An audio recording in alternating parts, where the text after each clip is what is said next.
다 함께 사도신경하심으로 2024년 7월 24일 수요일 온라인 아침 기도에 하나님께 올려드리겠습니다. 전능하사 천지를 만드신 하나님 아버지를 내가 믿사오며 그 외아들 우리 주 예수 그리스도를 믿사오니 이는 성령으로 잉태하사 동정녀 마리아에게 나시고 본디오 빌라도에게 고난을 받으사 십자가에 못 박혀 죽으시고 장사한 지 사흘 만에 죽은 자 가운데서 다시 살아나시며 하늘에 오르사 전능하신 하나님 우편에 앉아 계시다가 저리로서 산자와 죽은 자를 심판하러 오시리라. 성령을 믿사오며 거룩한 공예와 성도가 서로 교통하는 것과 죄를 사하여 주시는 것과 몸이 다시 사는 것과 영원히 사는 것을 믿사옵나이다. 아멘. 찬송가 304장 찬송하시겠습니다.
하나님 아버지 감사합니다. 오늘도 또 새로운 수요일 하루를 허락하시고 오늘 하루도 주님께서 말씀을 통해서 저희들보다 앞서가시며 선한 길로 이끄시기 위하여 저희들을 오늘도 불러주심을 감사드립니다. 주님 부르심에 순종함으로 주 앞에 나와 주님께서 베푸시는 영의 양식을 받고 하루를 시작합니다. 하나님 오늘도 주님께서 말씀을 저들에게 들려주실 때 그 말씀을 통해서 주님께서 어떤 길로 저들을 이끄시며 또 인도하시는지 바르게 알게 하시고 주님께서 이끄신 대로만 순종하며 나감으로 말미암아 예비하신 승리의 축복을 누리며 하나님께 영광 돌리는 하루가 되게 하여 주옵소서. 감사드리오며 우리 주 예수 그리스도의 이름으로 기도드리옵나이다. 아멘. 이 시간에 하나님이 주시는 말씀은 예레미야 31장입니다. 예레미야 31장 1절부터 9절까지 말씀 보겠습니다. 자, 화면을 보시면서 예레미야 31장 1절부터 함께 합독하시겠습니다. 여호와의 말씀이니라. 그때 내가 이스라엘 모든 종족의 하나님이 되고 그들은 내 백성이 되리라. 여호와께서 이같이 말씀하시니라. 칼에서 벗어난 백성이 광야에서 은혜를 입었나니 곧 내가 이스라엘로 안식을 얻게 하러 갈 때에라. 옛적에 여호와께서 나에게 나타나사 내가 영원한 사랑으로 너를 사랑하기에 인자함으로 너를 이끌었다 하였노라. 처녀 이스라엘아, 내가 다시 너를 세우리니 내가 세움을 입을 것이요 내가 다시 소굴을 들고 즐거워하는 자들과 함께 춤추며 나오리라. 내가 다시 사마리아 산들의 포도나무들을 심되 심는 자가 그 열매를 따기 시작하리라. 에브라임 산 위에서 파수꾼이 외치는 날이 있을 것이라. 이르기를 너희는 일어나라. 우리가 시온에 올라가서 우리 하나님 여호와께로 나아가자 하리라.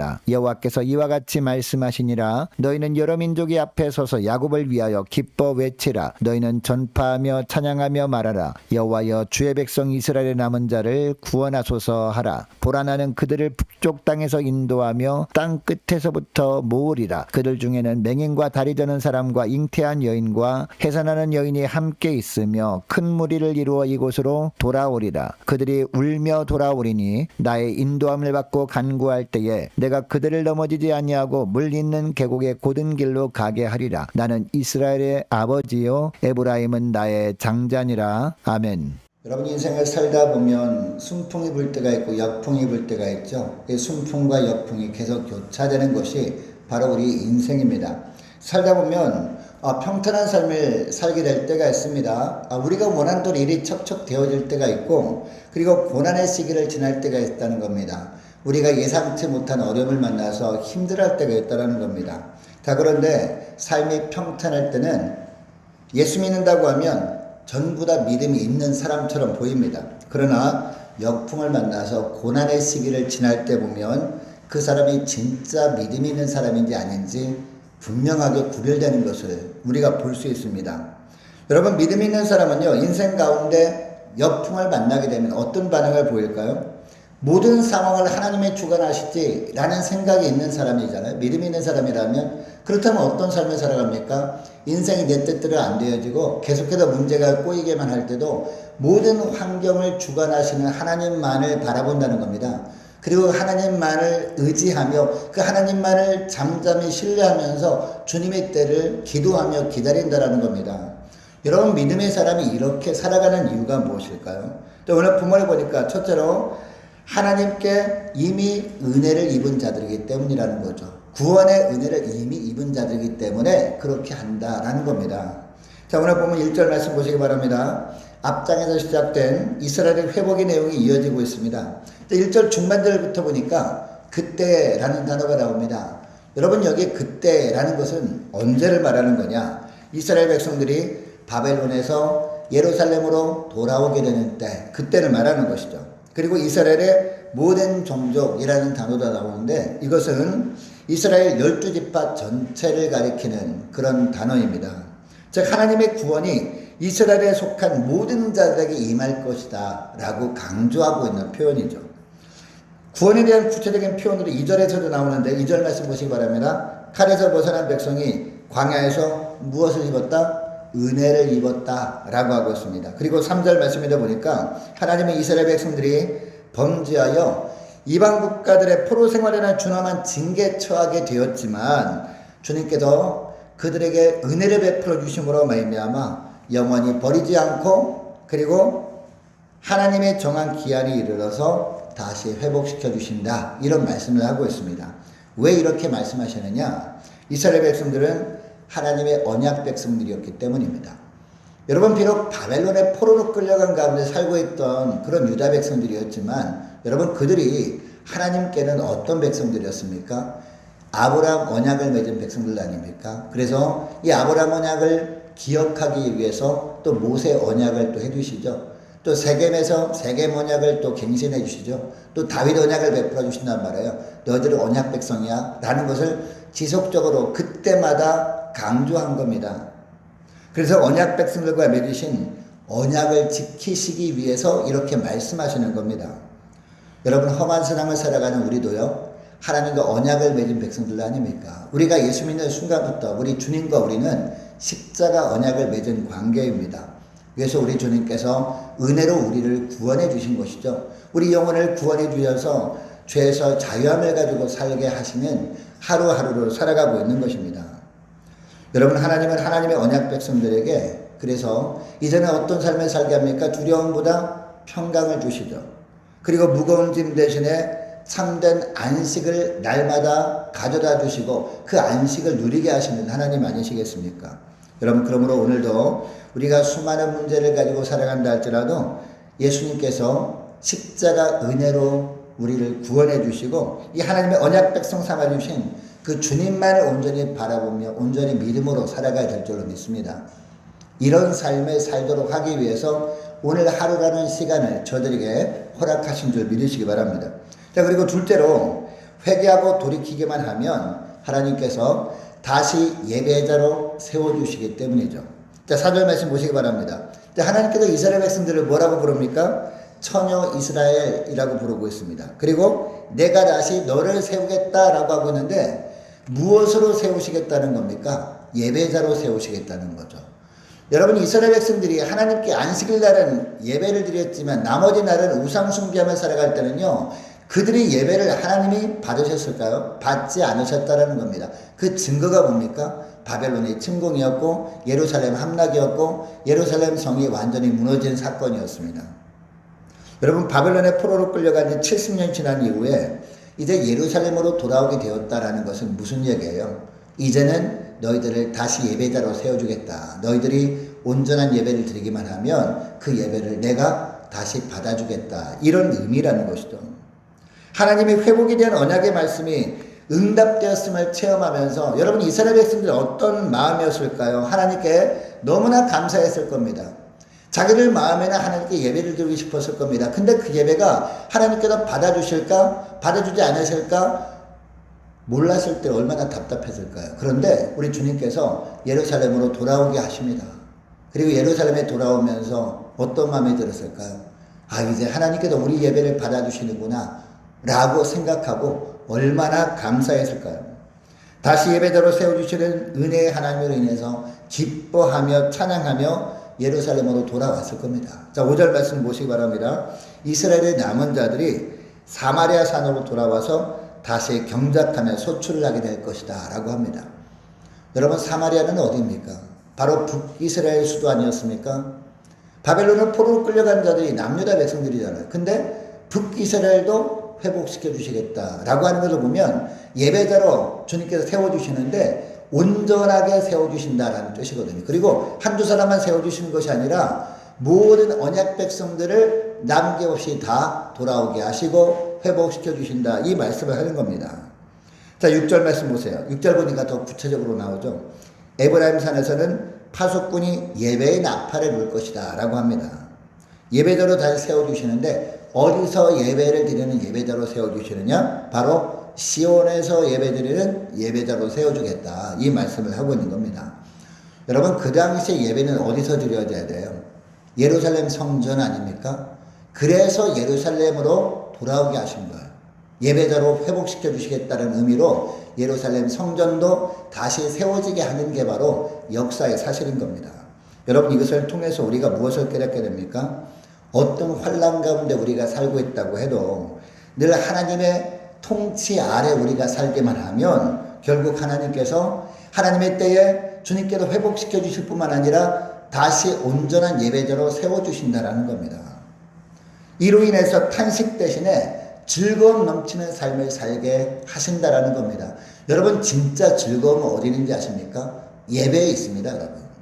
예배를 아무리 드려도 예배 기쁨이 없고 정말 예배 드릴 때 예배 정말 너무나 지루하게만 느껴진다면 여러분, 우리가 하루로 살아가는데요, 다른 데 영원한 기쁨이 있는 것이 아니라 예배에 진정한 기쁨, 영원한 기쁨이 있는데 우리가 너무나 힘든 삶을 살아갈 수밖에 없는데 우리 주님께서 이것을 회복시켜 주신다는 거예요. 우리가 온전히 예배자로 바로 설 수 있도록 주님께서 회복시켜 주시고 참 기쁨을 주님께서 저희들에게 주신다라는 겁니다. 그리고 고통 대신에 세상에서 누릴 수 없는 참된 기쁨의 삶을 예배를 통해서 누리며 살게 하신다라는 겁니다. 그래서 우리는 이 참 예배자로 세우시는 하나님의 은혜 감사 찬양하면서 오직 하나님께만 영광을 돌리는 복된 하루하루 살게 하신다, 이 말씀을 하는 겁니다. 그래서 믿음의 사람들은 너무나 어려운 그런 고난의 환경이 지속된다고 할지라도 모든 환경을 주관하시는 주님만을 잠잠히 신뢰하면서 주님께서 회복의 때까지 기도하며 기다릴 수 있는 것이죠. 자, 그리고 셋째로 하나님의 사랑을 받은 자들이기 때문에 바로 이 고난의 상황 속에서 믿음의 사람들은 하나님만 잠잠히 바라볼 수 있는 겁니다. 7절 말씀 보시기 바랍니다. 자, 하나님의 고난 중에 있는 하나님의 백성들에게 말씀하십니다. 구원에 대한 약속을 들은 자들은 어떻게 하라? 기뻐하고 노래하면서 여호와여 주의 백성 이스라엘의 남은 자를 구원하소서라고 열방들이 다 들을 수 있도록 외쳐야 한다라고 하고 있습니다. 그리고 8절에 보니까요, 하나님은 북이스라엘을 북쪽 땅에서 이끌어내시고 흩어진 땅 끝에서도 모실 것이다 라고 하고 있습니다. 돌아오는 산말 중에서는 어떤 자들이 있다? 맹인들이 있을 것이다. 다리 저는 사람들이 있을 것이다. 잉태하는 여인과 해산하는 여인도 포함되어 있을 것이다. 그러니까 연약한 자, 그리고 덜 연약한 자, 그리고 맹인들, 건강한 자, 모든 사람 다 포함해서 다 돌아오게 할 것이다. 여러분, 이것이 하나님의 사랑이라는 겁니다. 여러분, 우리 하나님께서 하나님의 자녀들을 이처럼 구원의 은혜를 주실 때 여러분 귀천이 있습니까? 전혀 없다는 겁니다. 어느 누구도 예수 믿기만 하면 하나님의 자녀가 될 수 있잖아요. 그런데 우리 주님께서 이런 사랑을 언제까지 베푸신다? 영원한 사랑을 베푸신다 라고 하고 있습니다. 자, 3절 말씀 보세요. 옛적에 여호와께서 나에게 나타나사 내가 영원한 사랑으로 너를 사랑하기에 라고 말씀하고 있습니다. 여러분, 주님의 사랑은 영원한 사랑입니다. 인간적인 사랑은요, 사랑할 때가 있고 사랑하지 못할 때가 있습니다. 사랑할 수 없을 때는 어떤 상황입니까? 사랑할 만 행동을 해야 사랑할 거 아니냐라는 생각을 할 때가 있죠. 그러나 우리 하나님은 다르다는 겁니다. 하나님의 사랑은 영원한 사랑이라는 겁니다. 여러분, 이 말씀을 하시는 이유가 뭘까요? 하나님의 구원과 회복은 장소나 거리가 문제가 되지 않는다라는 겁니다. 그리고 그 사람의 겉모습의 상태가 별로 중요한 것이 아니다라는 겁니다. 무엇이 중요한 겁니까? 그 사람이 심령 가운데 믿음이 있느냐 없느냐, 하나님만을 바라보는 믿음이 있느냐 없느냐, 이게 중요하다는 겁니다. 오늘날로 따지면요, 우리 심령 가운데 무엇보다도 우리 주님께서 보시는 것은 우리의 겉모습 보는 것이 아니라 우리 심령 가운데 예수 그리스도로 옷 입는 모습이 있느냐 없느냐, 이것을 보신다는 거죠. 주님께서 말씀하실 때 나에게 주시는 말씀으로 받고 순종의 길로 걸어가길 원하는 마음이 있느냐 없느냐, 이것을 보신다는 겁니다. 이것을 보시고 이것이 있는 자들은 주님께서 사랑하시되 영원히 사랑하신다라는 겁니다. 이것이 바로 믿음의 사람들이 어떤 환난과 어떤 어려움을 만나도 모든 환경을 주관하시는 주님만을 잠잠히 신뢰하며 살아가는 이유라는 것이죠. 여러분, 그래서 9절에 보니까 뭐라고 합니까? 나는 이스라엘의 아버지요, 에브라임은 나의 장자이기 때문이다 라고 말씀하고 있습니다. 여러분, 오늘 말씀을 기억하고 기도할 때 이렇게 기도했으면 좋겠습니다. 하나님께 구원의 은혜를 입은 자들로서, 그리고 하나님께로부터 예배자로 다시 세움받은 자들로서, 그리고 하나님의 사랑을 받았고, 그리고 지금도 하나님의 사랑을 받고 있고 영원토록 그 하나님의 사랑을 받을 자들로서 이제는 어떤 고난과 어떤 환난과 어떤 시련이 우리 삶을 힘들게 한다 할지라도 그 모든 환경을 바라보시는 주님만을 더욱더 신뢰하면서 주님께서 인도하시는 길로만 믿음으로 걸어갈 수 있는 복된 저희들 되기를 원합니다. 간절히 기도하는 새벽 될 수 있기를 원합니다. 계속해서 기도하기를 원하는 것은 오늘 수요일입니다. 오늘 저녁에 있을 수요 예배를 위해서 함께 기도하기를 원하고, 유초등부 중고등부 청년부를 위해서 남녀 전도회와 각 구역을 위해서 함께 기도하기를 원합니다. 유초등부 여름 성경학교를 위해서, 그리고 남녀 전도회 연합 수련회를 위해서 함께 기도하기를 원하고, 또 많은 환우들이 있습니다. 자, 환우들 위해서 기도해 주시기 바라고, 군복무 중인 유호성 형제를 위해서, 취업을 앞둔 청년들을 위해서, 성사님들 가정들과 나라와 민족과 교회의 앞날을 위해서, 또 저와 여러분이 가지고 나온 기도 제목을 놓고 우리 함께 기도하기를 원합니다. 기도하겠습니다.